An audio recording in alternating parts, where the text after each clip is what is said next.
은혜 안에서 겸손하게, 오늘 교회표 세 번째 마무리 시간입니다. 이제 불과 30여일 남아있는 3월 9일 날 대통령 선거는 꼭 3구 대통령 대선은 과거 어떤 선거보다도 국가 운명이 갈라지는, 국운이 갈라지는 그런 시기라고 모든 국민들이 그렇게 말하고 있습니다. 목사도 국민의 한 사람으로서, 또 어쨌든 많은 사람들 가운데 이 문제를 놓고 기도하는 사람으로서 그동안 매스컴이나 여러 그 채널을 통하여 들려온 소식들을 종합하면 정말 믿기 어려울 정도로 심각하다는 그런 생각을 하게 됩니다.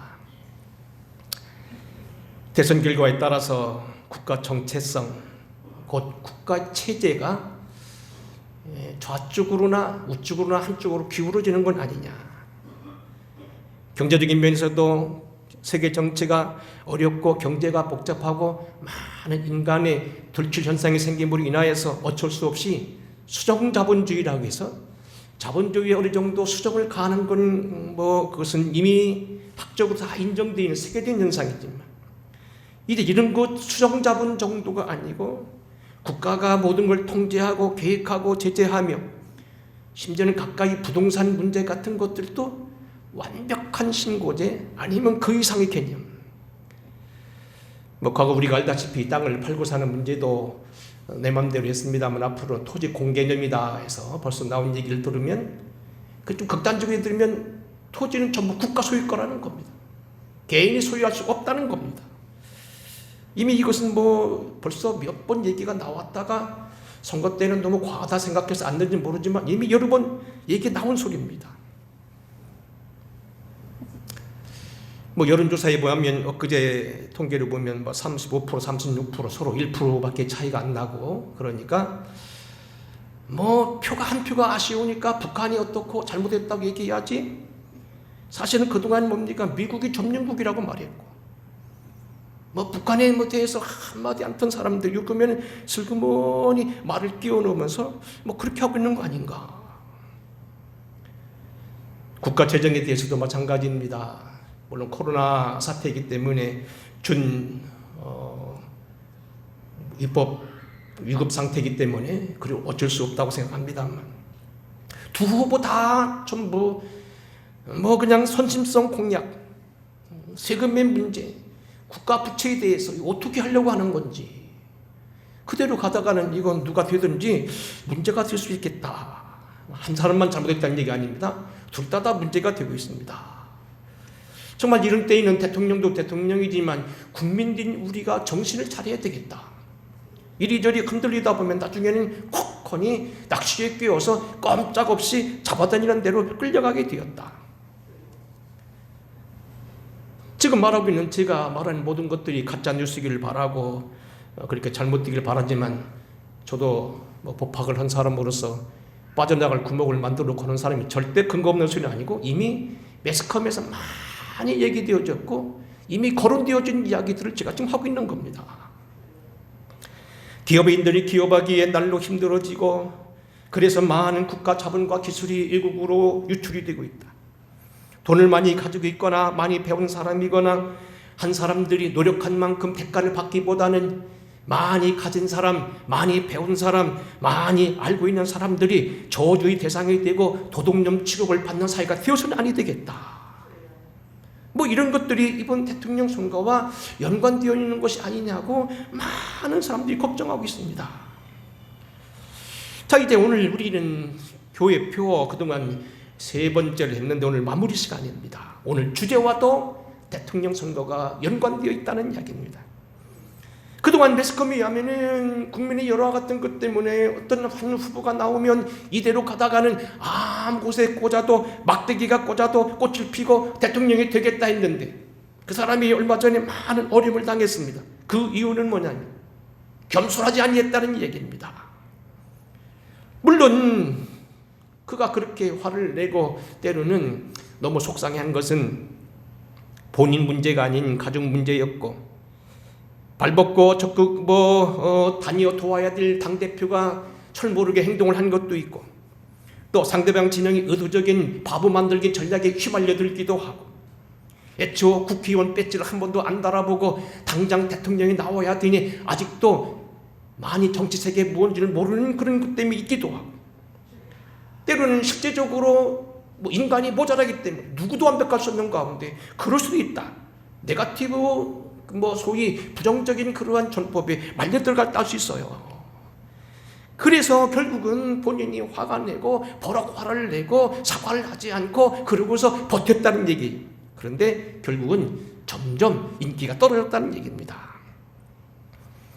가장 호소력 있는 견해 중에 많은 매스컴들이 상대방은 어떻다 하더라도 나는 그만큼 깨끗하다고 본 사람에게 더 예민하다는 겁니다. 정직한 사람에게 더 많은 사람들이 더 작은 것도 보고 있다는 얘기입니다. 그래서 한 얘기가 뭐냐면, 화도 나고 정말로 속도 상하고 여러 가지로 참 기분이 안 좋지만 더 신중하고 더 겸손하고 더 머리를 숙이고 더 그래서 참았어야 되는 거 아니냐, 그런 이야기예요. 그래서 말하면 좀 더 겸손했어야 됐다, 그런 이야기입니다. 자, 오늘 우리는 교회 주제로서 세 번째, 은혜 안에서 겸손하라는 얘기입니다. 겸손이라면 우리의 인격적인 수양면이고 어쩌면 우리의 타인들 앞에서 자기의 가치를 바로 인식하는 이야기입니다. 첫 번째 주제했던 진실이 자기 신앙의 내면 문제, 본질의 순수성, 하나님을 사랑하는 걸 말한다고 한다면, 담대함이 대인관계에 말해서 좀 더 소신 있게 분명하게 자기를 밝혀야 되는 입장이라는 걸 오늘 여기 이야기했다고 한다면, 겸손이란 다른 사람들 앞에서 나의 인격적인 어떤 그 모습을 나르는 또 하나의 방법이었다는 얘기입니다. 그래서 저는 이렇게 생각합니다. 겸손이라는 것은 모든 사람의 최후의 인격의 최고 수단이다. 오죽 했으면 기독교의 최대 신학자라고 했던 어거스틴이 이렇게 말합니다. 어떤 사람이 와서 이렇게 묻습니다. 선생님, 기독교인의 최고의 동력이 무엇입니까? 그것은 겸손이니라. 그럼 두 번째 동복은 무엇입니까? 둘째도 겸손이니라. 세 번째는 무엇입니까? 세 번째도 겸손이니라. 기독교인의 최고의 덕목, 진실과 담대함을 넘어서서 우리가 마지막에 볼 수 있는 그러한 것은 최고의 인격의 면이 바로 겸손으로 나타난다는 이야기입니다. 물론 겸손이라는 건 구체적으로 든다면 하나님 앞에의 겸손, 또 사람 앞에서의 겸손, 시간과 세월 앞에서의 겸손, 환경과 조건 속에서의 겸손, 때로는 자기에게 주어진 운명 속 앞에서 겸손해야 된다는 겁니다. 어려운 이웃을 당하는 사람들에게 그들을 불쌍히 여기고 그들을 더 낮게 여기고 그들을 더 격려하고 그들을 좋게 여기는 것도 필요하지만 자기에게 주어진 환경과 자기에게 주어진 처지와 자기가 주어진 이런 세상을 속에서도 자기를 겸손해야 된다는 얘기입니다. 그래서 오늘 겸손이라는 것은 여러분이 다 아는 얘기니까요, 더 말씀드릴 수 없고요. 우리는 왜 겸손해야 되는가 몇 가지 얘기하고, 그러면 겸손은 우리 신앙 가운데 어떠한 모습으로 나타나는가, 이 세 가지만 공부하겠습니다. 첫째로 우리가 이 기독교인들이 겸손해야 되는 이유는 뭐냐는 겁니다. 어거스틴이라고는 세계 최고의 신학계였던 그 어거스틴이 말하기를 기독교인이 덕목 가운데 첫째도 둘째도 셋째도 겸손이라고 말했던 이유는 뭐냐고 하는 얘기입니다. 기독교인이 갖춰야 되는 덕목 가운데 진실함도 있고요, 담대함도 있고요, 그 외에 많은 것도 있고요, 정말 어려운 건 많은 것이 있고 긍휼도 있겠습니다만, 오거스틴이 그렇게 말하기를 기독교인의 최고의 덕목이 첫째도 둘째도 셋째도 겸손이라고 말하는 그 이유는 무엇이냐는 얘기입니다. 첫째 얘기는 뭐냐면 주님이 겸손하셨기 때문이라는 얘기입니다. 마태복음 11장 28절 주님께서는 제자들에게 복음을 전하시며 이렇게 말했습니다. 수고하고 무거운 짐진 자들아 다 내게로 오라. 내가 너희를 쉬게 하리라. 나는 마음이 온유하고 겸손하니 나의 멍에를 메고 내게 배우라. 그러면 너희 마음이 쉬미르니 내 멍에는 쉽고 내 짐은 가벼움이라 하셨습니다. 나는 마음이 온유하고 겸손하니, 세상에 많은 사람들, 땅에 수고하는 사람들, 그들 다 받아줄 수 있는 그런 겸손이 있다는 겁니다. 나는 하늘 보좌를 버리고 왔던 모든 사람 것보다도 높은 하나님과 본체신만 너희들과 같이 눈높이를 하겠다는 이야기입니다. 나는 너희들과 같이 낮출 수 있고 내가 너희 모든 사정을 들어줄 수 있고 너희들의 모든 어려운 속 사정을 다 내가 다 소위 말해 커버할 수 있다는 얘기입니다. 요한복음 13장 13절, 십자가를 눈앞에 두고 다락방에서 최후의 만찬을 드시던 주님께서 제자들의 발을 씻기시며 한 것도 바로 그런 얘기입니다. 너희가 나를 선생이라 또는 주라 하나 너희 말이 옳도다. 내가 그러하다. 내가 주와 또는 선생이 되어 너희 발을 씻었으니 너희도 서로를 발을 씻어 주는 곳이 옳으니라. 내가 너희에게 행한 것 같이 너희도 행하게 하려 본을 보였느니라. 내가 진실로 진실로 말하노니 내가 너희를 사실은 경배를 받아야 될 하나님의 아들로 너희에게 생명을 전해주는 구원주가 되는 건 분명하나 내가 그럼에도 불구하고 너희들 발을 씻긴 걸 알지 못하느냐. 물론 팔레스타인은 더 그렇다고 합니다만 그 사람들은 구두가 없이 그냥 게다짝같이 생긴 것을 비가 오지 않는 그 동네에서 버럭 많은 발대가 묻는 그런 발이기 때문에 더 그렇다고 얘기합니다. 그래서 최고의 대접이 손님들에게 물 대접하는 겁니다. 그래서 발을 씻게 하는 건데 여하튼 이게 최고의 발을 대접을 했다는 겁니다. 내가 너희의 발을 씻겼으니 선생이 나도 했으니 너희도 하라, 그런 얘기입니다. 주님께서 십자가 매달리기 위해서 들어가셨던 모든 행위는 하나하나 상징적인 의미가 있고 생각해서 한 행동이었을 것입니다.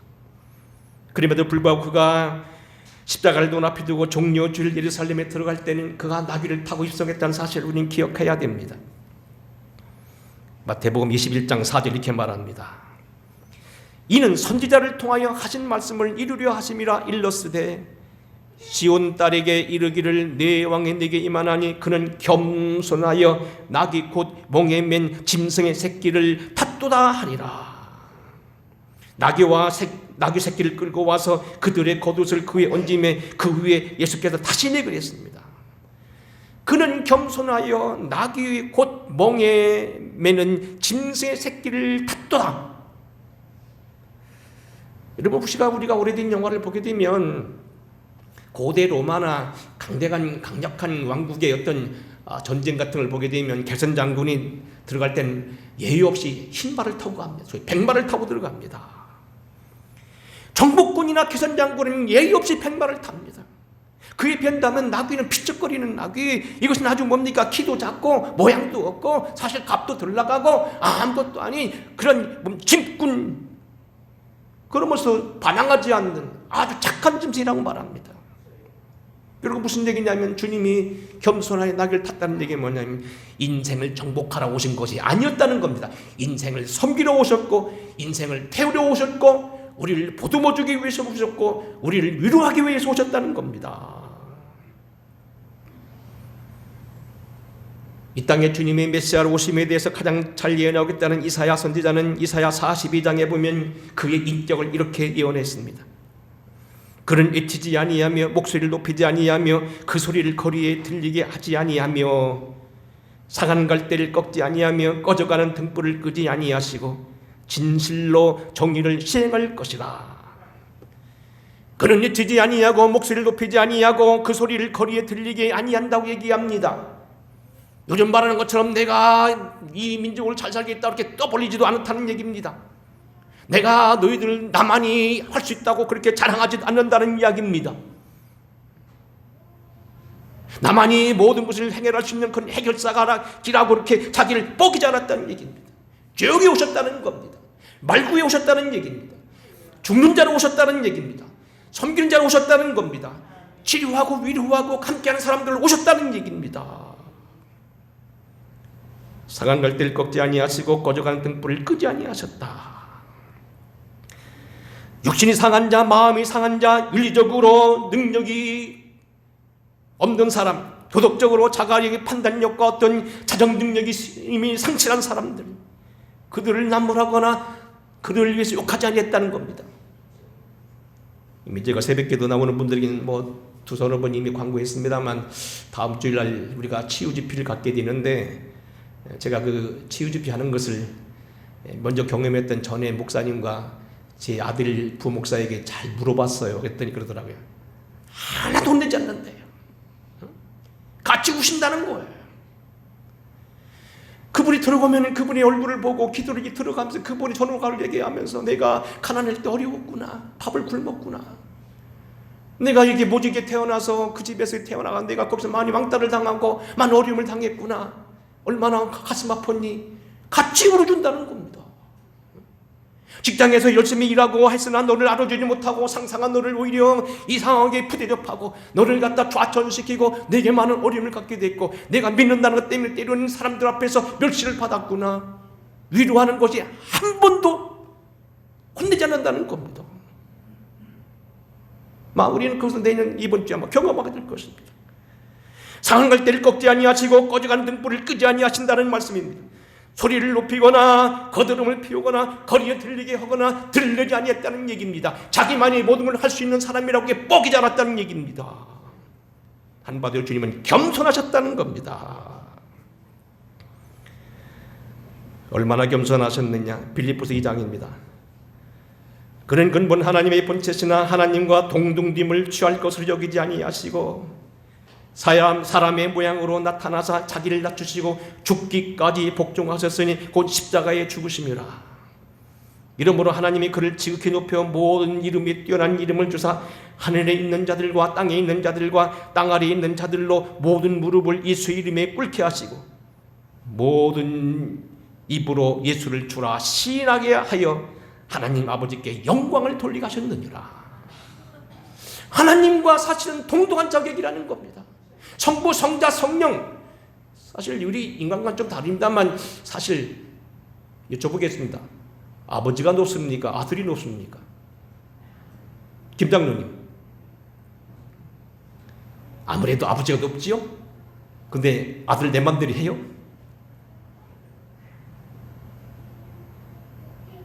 아마 여러분 아버지들은 아들이 죽고 아버지가 죽는다면 특별히 나쁜 왕들 같지 않고는 아마 내가 죽는다고 할 거요. 아들은 살리고. 사실 아들이나 아버지는 같습니다. 동일합니다. 우리 인간의 관계도 혈육으로 난 것도 그런데 하나님의 본체 동등된 거라는 겁니다. 근데 이분이 하나님의 본체로서 하나님과 동등된 것을 취하지 아니하시고 사람의 모양으로 나타나사 자기를 낮추셨으니 죽기까지 순종하셨다는 겁니다. 죽기까지 하시면서 결국 자기를 낮추셨다는 얘기입니다. 겸손하셨다는 겁니다. 우리가 믿는 주님이 겸손하셨기에 우리도 겸손해야 됩니다. 그분은 겸손하셨기에 하늘의 보좌를 버리고 이 땅에 오셨습니다. 그분은 겸손하셨기에 이 땅에 와구장생으로 태어나지 아니하시고 목수의 아들로 그것도 가난하게 여관집 말구 위에 태어나셨습니다. 겸손하셨기에 그는 목수로 가족을 섬기고 부양하며 공생애를 준비하셨습니다. 겸손하셨기 때문에 우리 때문에 모든 인생을 다 허비했고 다 쏟아주셨습니다. 겸손하셨기에 그분은 결국 우리 위에 십자가 지셨고 죽기까지 순종하셨습니다. 겸손하셨기 때문에 아리마대 요셉의 인간의 무덤에까지 들어가셨습니다. 그분은 겸손하셨습니다. 나는 마음이 온유하고 겸손하니 나의 멍에를 메고 내게 배워라. 그리하면 너희 마음이 힘을 얻으리니 이는 내 멍에는 쉽고 내 짐은 가벼움이라 하시니라. 언젠가 말씀했습니다만 목기 초기 제가 들었던 방송에서 나오는 하재숙이라고 하는 어떤 여인, 가출하여 영등포 공단에 있다가 어떤 논팽이 하나를 사귀어서 결국 결혼도 못한 그 동고생을 하게 됐는데 임신하게 됐다가 그 남자아이가 뭡니까 술태백에 맨날 때려요. 나중에 임신 중독을 견디지 못해 나중엔 결국 남편을 찔렀어. 남편이 죽었어. 그리고 감옥에 왔습니다. 마침 얼마 전에 아기를 낳고 결국 고아원에 뺏기고 말았습니다. 신세를 한탄하던 그에게 예수님이 접근하십니다. 지금도 기억합니다만 공주 제일교회 노지욱 장로님이라는 분이 계십니다. 아주 전속으로 매 일주일에 한 두세 번씩 공주 교도소 가서 전도하시는 분입니다. 아마 그분이 그랬을 겁니다. 어쨌든 그가 그 복음을 받고 밤새껏 울고 예수를 믿고 새롭게 거듭났다는 한번 MBC 특집 방송을 들은 적이 있습니다. 남편을 죽인 살인자라도 저 세상에서는 왕따당하고 완전히 버림받고 어떻게 보면 인생 다 허비된 인생, 도대체 다시 회복할 수 없는 그런 인생이 있는 그들에게도 주님은 낮추시고 그들 다시 끌어올리신다는 겁니다. 그 방촌 교우 그가 나중에는 모든 걸 다 정리하고 공부를 시작해서 감옥에서 대학교 입학시험을 본다는 그런 것이 특집 내용이었습니다. 주님은 우리를 오늘도 찾아오시고 우리를 용서해 주시고 그 겸손하셨기에 우리와 눈높이를 맞추신다는 얘기입니다. 내가 너희 행함같이 너희도 행하게 하려 본을 부였노라. 주님이 겸손하셨기에 우리도 겸손해야 됩니다. 두 번째로 우리가 겸손해야 될 이유는 뭐냐면 모든 은혜 받는 기본 자세가 겸손입니다. 목사가 되어서 많은 분들이 얘기합니다. 목사라고 성경만 읽을 게 아니고 기도만 할 게 아니고 때로는 어쨌든 신학이라는 것은 다른 면에 보면 인간학이니 인간의 학문도 알아야 된다 해가지고 저 나름대로 많은 책을 읽고 있습니다. 다중교에 대해서도 공부하게 됩니다. 중국 철학에 대한 책을 보게 되었습니다. 소위 묵자라든지 노장 사상을 비롯해서 이런 사상들을 공부하게 되었고요. 유교학도 공부하게 되고요. 자연 어떤 때는 불교에 대한 책들도 보게 되게 됐습니다. 그런데 한결같이 다 그들이 한 게 뭡니까? 도를 받는 그 대표적 수단이 뭐냐면 물을 얘기합니다. 먼저 물에 대한 얘기를 하겠습니다. 물은 흐르다가 가로막이면 돌아간다. 물은 낮은 곳으로 흐른다.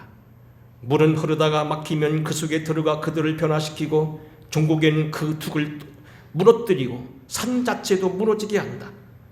모든 건물이나 제방도 건축물도 방수나 적절한 조치를 못하게 하면 결국 물이 들어가 그 제방과 건축물을 무너지게 한다. 물은 요약하다는 겁니다. 피해간다는 겁니다. 막으면 못 간다는 겁니다. 하지만 세월이 지나면 다 무너진다는 겁니다. 그리고 모든 생물들은 다 물이 있어야 되는 거고 사실 모르는 탈레스가 말하는 대로 모든 생명의 근원이라는 얘기입니다. 사실 물 없이는 아무도 살 수 없습니다. 요즘에 우주 얘기를 합니다만 우주여행 당일같이 달에가 물이 있느냐 아니면 물을 만들어 먹을 수 있느냐 거기에 따라서 모든 결정이 된다는 겁니다. 물은 모든 게 근원입니다. 근데 한마디로 얘기하면 물은 낮은 곳으로 흐른다는 겁니다. 지금 말하면 중국 철학의 노장 사상이라든지 유교라든지 모든 학문과 모든 종교가 심지어는 모든 마음의 도교까지도 모든 것까지 다 보니까 낮아지는 데 있다고 말하면 물이라고 얘기합니다. 낮아져야 금시겸손에 은혜 받는다는 겁니다.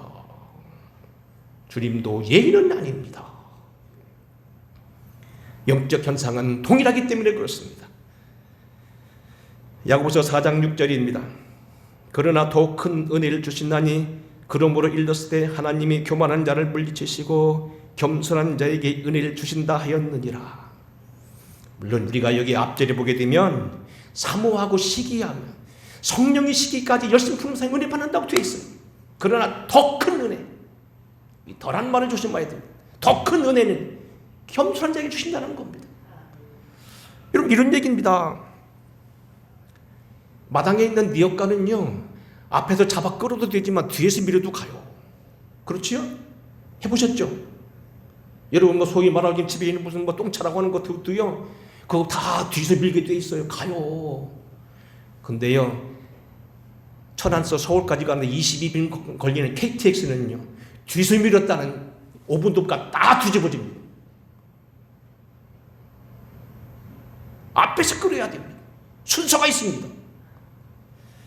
우리가 처음에요 초신자들이 은혜 받고 은혜 받는 건요 순서가 없어요. 그냥 적당히 해도 하나님 다 알아서 해주셔요. 깐난이가 태어나가지고요 엄마 하고 삑빽빽 부르면 오 저 녀석이 뜨거워서 우는구나, 배고파서 우는구나, 아니면 오줌 똥 싸서 우는구나, 아니면 날씨가 추워서 우는구나 딱 알듯이 알아서 해주십니다. 근데요 더 큰 은혜는 뭡니까? 겸손해야 받는다는 거예요.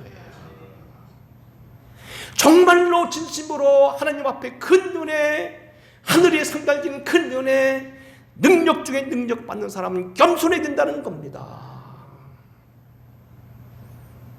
잠언서 22장 4절 말씀입니다. 겸손과 여호와를 경외함의 보상은 재물과 영광과 생명이니라.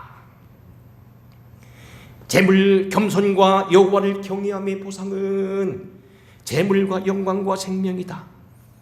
사실 여러분 가만히 보면 성경에는 이상한 게 있습니다. 겸손한 거하고 재물하고 무슨 상관이 있습니까? 겸손 강원을 여기 나중에 뭐 인정돼가 높임 받는 건 이유가 있지만 생명하고 무슨 상관이 있습니까? 관계 있다는 겁니다. 오늘 뭐 사실 명절 당에서 여러분 깊은 설교해야 여러분 한쪽 귀로 들고 한쪽 흘러갈 뿐이 있어서 뭐 가능한 설교는 줄이려고 합니다만 사실 여러분요 길게 설교를 할 거 없어요. 겸손하면 하나님 복을 주시는데 겸손과 여호와를 경외함의 보상은 재물도 온대요. 영광과 생명이라는 것입니다. 모든 은혜가 겸손에서 온다는 걸 꼭 기억하셔서 겸손하시길 주의 이름 축원합니다. 마지막으로 오늘 우리는 왜 우리가 겸손해야 되냐 하는 것은 이렇게 한번 종교적으로 설명해 보겠습니다. 궁극적으로 겸손의 극치는 하나님 경이고요. 또 다른 말로 표현하면 하나님을 경외하는 사람은 겸손하게 되어 있고요. 거꾸로 말하면 겸손한 자체가 하나님을 경외하게 되어 있다는 겁니다. 먼저 한번 역사적 얘기를 한번 들어보겠습니다. 여러분 교회 주보를 한번 좀 보시면 옆에 좀 그림이 있습니다. 그림 하나 내는 것도 제가 신경 쓰면서 내는데 이거 제가 직접 찍은 사진입니다. 로마에 있는 나테란 성당이라고 해서 요한 성당 그 앞에서 찍은 사진입니다. 나테란 성당이라고 지금은 여기서 성베드로 성당이 교황청입니다. 옛날에는 이 나테란 성당 요한 성당이 교황청이었습니다. 그 큰 마당 건너편 길 건너에 있는 게 큰 동상입니다. 여기 서 있는 사람이 성 프란시스입니다. 성 프란시스가 오늘 이 가난한 자들과 거지들과 함께 같이 지금 교황을 만나러 가는 장면을 그들이 여기 지금 표현하고 있는 겁니다. 성 프란시스에 대한 얘기를 좀 하겠습니다. 호서대학교 김동주 교수라고 하는 아주 공부를 많이 한 교수님이 이렇게 말합니다. 한 700페이지가 넘는 800페이지 되나요? 한테는 기독교의 관점에서 본 세계사란 책에서 보면 이렇게 말합니다. 세계의 역사 중에서 가장 예수님을 많이 닮은 사람이 성 프란시스라는 겁니다. 그분에 대한 얘기를 하겠습니다. 성 프란시스는 1180년도 알고 있습니다만 이탈리아 중부에 있는 아시시라는 곳에서 아주 거부의 아들로 태어납니다. 그의 아버지는 무역을 하는 사람으로서 비단 장사와 비롯해서 많은 돈을 수여하는 사람이었습니다. 2018년 제가 이 아시시를 방문했을 때 우리를 가이드하는 거기 한인 로마 교회 회장이라는 그 사람이 이렇게 표현하더라고요. 좀 약간 뻥인 것 같은데 어쨌든 뭐 굉장한 것 같아요. 뭐라고 하냐면 성 프란시스의 아버지가 얼마나 부자냐? 삼성재단이 이건희 사장보다 돈이 더 많았다. 난 그 말이 믿어지지 않지만 어쨌든 그분이 그래요. 돈이 무지하게 많았던 분이에요. 뭐 대한민국의 뭐 절반을 사도 남만 돈 가지고 있었다는 거. 그분이 그렇게 뻥을 치더라고요. 뭐 뻥인지는 모르겠습니다. 어쨌든 무지한 부자예요. 성 프란시스는 외아들입니다. 무남동녀 아니요, 뭐 무남동녀 아니죠. 그 뭐라 표현했는데 외아들 딱 하나 외동아들입니다. 최고의 부자의 아들로 최고의 호방아로 태어나 젊은 시절을 방탕과 오락과 유희와 환희로 살게 됩니다. 아버지는 무역을 하기 위해서 때는 수개월씩 집을 비우고 외국에 나가기 때문에 그는 모든 재산의 모든 걸 자기가 마음대로 소유하고 젊은 시절을 자기 친구들과 함께 남녀가 어울려서 밤을 새워 무도회를 열고 하는 그런 곳으로 세우게 됩니다. 그의 젊은 시절은 거칠 것이 없었습니다. 그래서 어느 날 그가 20살이 되자 자기네 그 동네에 있던 아시시라는 동네가 이곳에 있는 페루기아라는 나라와 함께 옛날 조그만 도시국가 있으니까 전쟁이 벌어지게 됐어요. 이곳에 군인으로 참전했다가 이 성 프란시스는 1년간 감옥 생활을 하게 됩니다. 포로 생활을 하게 됩니다. 그는 결국 전쟁 후의 투옥과 경험을 살려서 인생의 의미를 깊이 생각했는지 갑자기 신앙으로 돌아서게 되고 바뀌게 됩니다. 그리고 그는 죽었다 살아났다고 얘기합니다. 그리고 그때부터 그가 사람이 바뀌게 되어서 자기는 청빈과 결혼했다고 하면서 자기 아버지 재산을 갖다 다 퍼주기 시작합니다. 거기서 뭐 무너진 성당을 짓고 가난한 사람을 구제하고 그 많은 돈을 펴서 막 도와주는데 가장 달라진 건 뭐냐면 그는 결국 거지와 다름없이 쫓겨나긴 됐지만 은둔의 기도와 명상에 전념했다고 얘기합니다. 나머지 얘기를 하지 않겠습니다. 그 나중에 뭐 매미하고도 얘기했다고 그가 했던 그 성당 두 번째 성당에 가보니까요 이렇게 여기는 매미를 잡고 있는 동상이 있더라고요. 매미하고 대화했다는 겁니다. 사람들이 괴롭힌 늑대를 설교해서 늑대를 참배시키고 늑대가 개처럼 동네에 와서 밥을 얻어 먹었다는 얘기입니다. 나무 숲에 가서 설교하면 새들이 모였다는 얘기입니다. 물가에 가서 설교하게 되면 물고기들이 와서 그 설교 들었다는 겁니다. 지금도 이 적이 있어요. 지금도 그 성당에 가보면요 그 사람 이렇게 사람 저만한 크기로 이렇게 만들어놨는데요 이렇게 손이 거기에 이렇게 손이 이렇게 거긴데 무슨 게 비둘기 같은 집이 있는데 비둘기가 2마리가 있대요. 몇십 년을 두고 몇백 년을 두고 계속 날라오는데 하얀 비둘기. 제가 갔을 때도 왔더라고요. 어디는 뭐 죽고 없어지면 또 온대요. 지금도 있어요. 하얀 비둘기, 꼬꼬마한 비둘기 오는데 어디서 오는지도 모르는데. 그리고 그가 소위 젊어서 너무 결혼하고 싶어가지고서 방황하다가 나중에는 눈구덩이도 영화에도 나오거든요. 막 그가 막 너무 힘들으니까 막 둥글어요. 그 자리에 예배당을 세웠는데 그 둥글었던 자리에 장미가 있는데 거기는 가시가 없다는 거예요. 제대로 봤어요. 여러분 원한다면 잘 안 찍어졌지만 찍지 못하게 걸 억지로 찍어왔는데 사진을 보여드리겠습니다. 거기서 저만큼 3m만 갖다 심으면 다시 가시가 난대. 근데 거기다 심으면 가시가 안 난대. 가시 안 난 걸 제가 봤다니까요.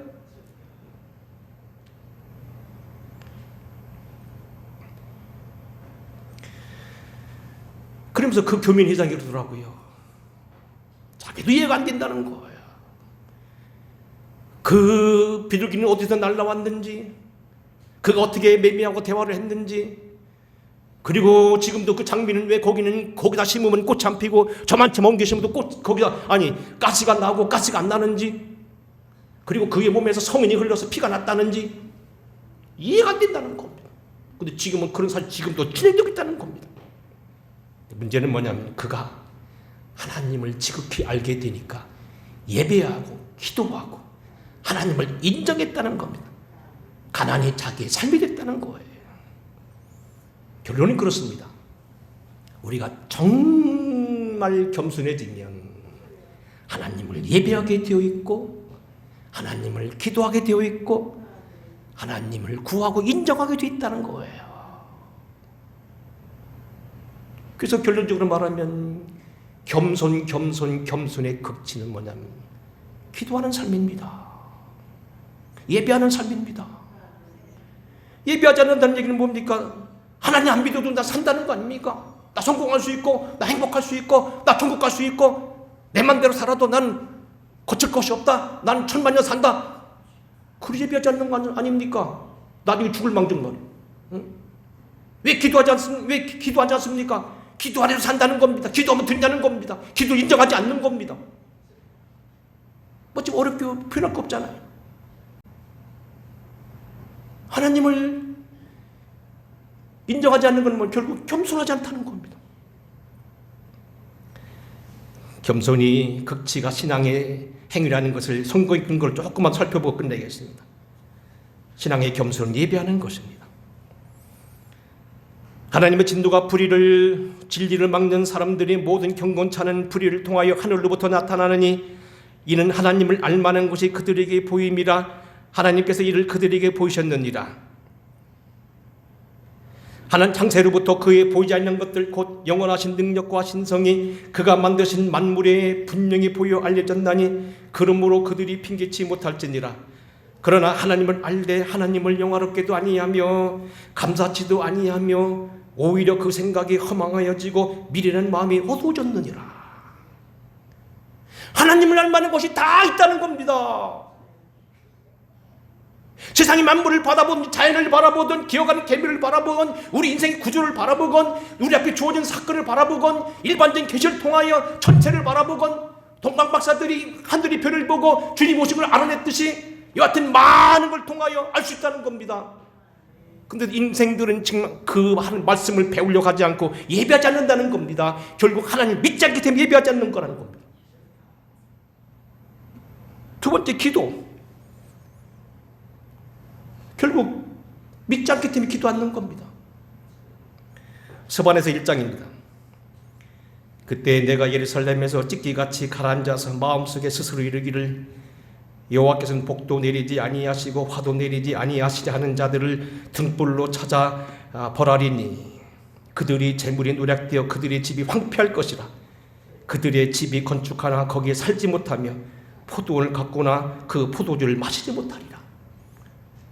하나님 믿기는 뭐가 있냐고, 기도는 왜 하느냐고 구하지 않고 자기 만족하고 살고 스스로 뭔데 자적하고 사는 사람들에게 하나님 벌을 내리신다는 겁니다. 그리고 그들이 아무리 애를 써도 하나님이 결국 낫지 않게 하고요, 살지 못하게 한다는 겁니다. 집을 짓는데 다른 사람이 산다는 겁니다. 노력했는데 먹는 놈은 다른 놈이 먹는다는 겁니다. 열심히 허리 부러지게 일해놨는데 돈 쓰는 놈은 다른 놈이라는 겁니다. 호세아서 7장입니다. 이스라엘 교만은 그 얼굴에 드러났나니 그들이 이 모든 일을 당하여도 그들의 하나님 여호와께로 돌아오지 아니하며 구하지 아니하는도다. 이스라엘 백성들이 죄 돌아오지 아니하고 구하지 않는 것, 기도하지 않는 것, 죄입니다. 결국 예수를 믿게 되면 겸손하면 기도하게 되어 있습니다. 기도하는 건 여러분 하나님 앞에 교만하다는 얘기입니다. 뭐 다른 말 표현은 게으르다는 표현은 되지만 죄로 말하면 사실 교만입니다. 기도하지 않아도 나 살 수 있다는 거죠. 하나님 안 도와줘도 산다는 겁니다. 한 말씀 더 드린다면은 겸손한 이는 범사의 그를 인정하게 되어 있습니다. 너는 마음을 다하여 여호와를 신뢰하고 내 명철을 의지하지 말라. 너는 범사의 그를 인정하라. 그리하면 내 길을 지도하시리라. 스스로 지혜롭게 여기지 말지어다. 여호와를 경외하며 악을 떠날지어다. 하나님을 인정하는 겁니다. 구체적으로 뭐 인정하는 방법은 사실 교환이 있습니다만 좀 않고 넘어가겠습니다만 웨슬레는 크게 4가지를 말했죠. 이성, 생각하면 아까 말한 대로 만물을 보면 알 수 있다는 겁니다. 역사를 보고 지나간 과거를 보고 사람들의 말을 듣고 스승들의 말을 들으면 영혼이 있다는 겁니다. 천국이 있고 하나님이 있다는 겁니다. 이 머리 생각해도 알 수 있다는 겁니다. 성경 말할 거 없지요? 체험, 교회 전통. 나는 무디즘 어떤 사람들 밝은 사람이 있어요. 예를 든다면요, 이번에 오신다는 그 강사님도 우리보다 더 신령하다는 겁니다. 기도 많이 하는 분입니다. 전통 인정해야 됩니다. 심지어는요, 성프란시스 같은 사람도요, 자기 문제를 자기가 판단하지 아니했어요. 성프란시스가 말은 매미하고 대화했다고 그러죠? 물고기하고 설계했다고 그랬죠? 새들 보고 설계했다고 그러죠? 늑대를 해결시켰다고 얘기하지요? 그런데도 그 책에 보면요, 성프란시스의 작은 꽃되는 책이 있습니다. 제 설계도 있습니다. 거기 뭐 이렇게 다닙니다. 기도원, 수도원 내에 어려운 문제가 있을 때 이렇게 얘기합니다. 마테오라는 형제를 불러다가 형제여, 주님께서 이러이러한 문제에 대해서 주님 뭐라고 하시는지 기도하시고 들으신 대로 제게 말씀해 주세요. 성프란시스는 자기 문제를 자기가 기도하지 않았습니다. 왜? 아전인수를 해석한다는 겁니다. 다른 사람의 말을 들었습니다. 영계 성프란시스보다 높은 사람이 없지만 성프란시스는 다른 사람의 기도도 들었습니다.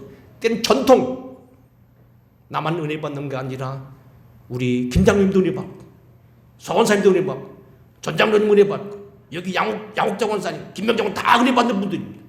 때는 그분이 귀를 들여들 때가 있다는 겁니다. 유신용 권사님도 지난번에 저보고 그러더라고요. 코로나가 막 시작됐는데 걱정을 했대요. 교회 나가서 코로나 걸리면 어떡하나. 그때 꿈을 꾸니까 예수님이 문 앞에 서가지고 코로나를 물리치고 있잖아. 내가 그래서 위로받았잖아.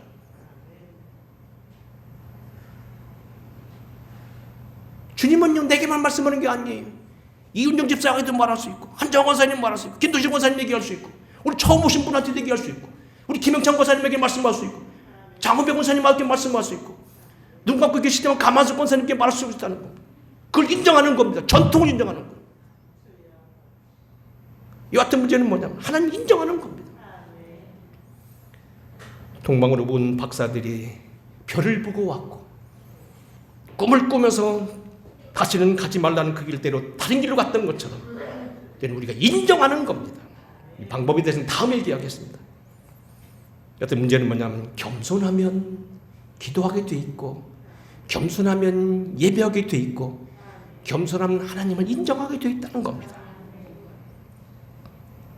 말씀을 정리하겠습니다. 겸손은 신앙 인격의 극치이고 인격 표현의 신앙 인격의 마지막의 수단입니다. 그래서 거듭 말씀하지만 어거스틴은 기독교인의 최고의 덕은 첫째도 둘째도 셋째도 겸손이라고 말하는 것이 바로 그렇습니다. 잠언서 22장 4절 겸손과 여호와를 경외함의 보상은 재물과 영광과 생명이니라. 잠언서 3장 33절입니다. 집에는 여호와의 악인의 집에는 여호와의 저주가 있거니와 의인의 집에는 복이 있느니라.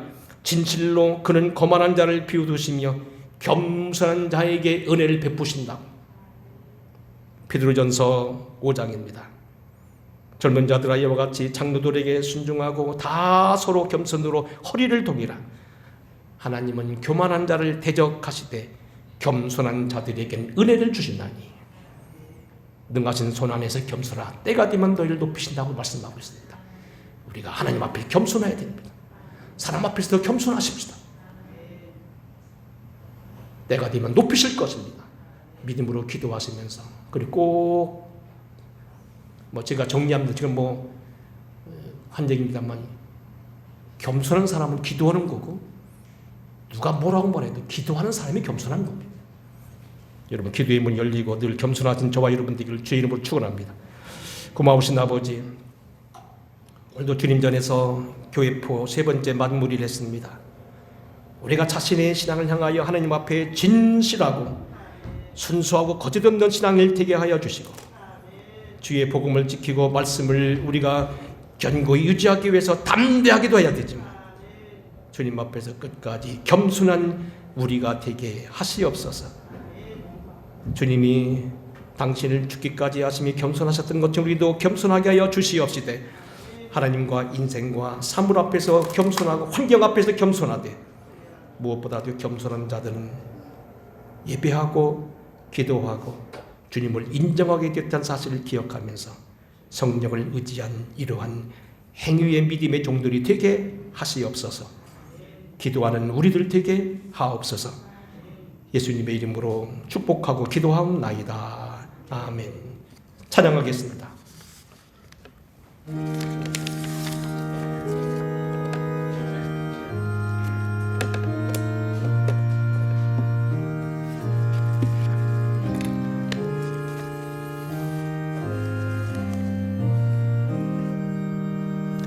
겸손히 주를 섬길 때 괴로운 일이 많으나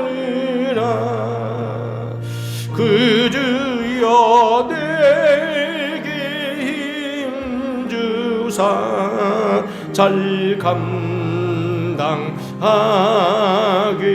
하소서. 인자말을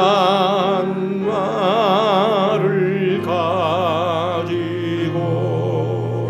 사람을 감화시키며